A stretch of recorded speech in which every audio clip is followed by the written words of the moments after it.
Почему ты не знаешь историю Казахстана? Ты должен знать. У меня типа история на январском. Чего? Я, короче, высчитал вероятность, 400% на то, что я хотя бы 5 отвечу правильно.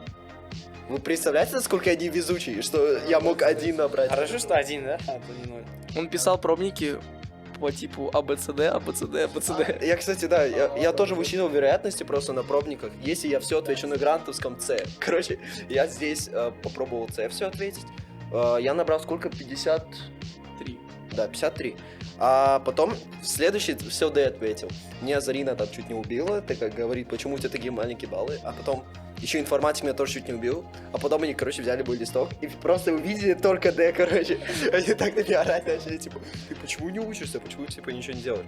А я, короче, высчитал вероятность 14% на то, что я попадаю на грант в МУИТ. Если, короче, все Д отвечу, ну, блин, я теперь думаю, ну, блин, может попробовать все Д реально, вдруг прокнет. Не, Д, лучше хотя бы Б или А.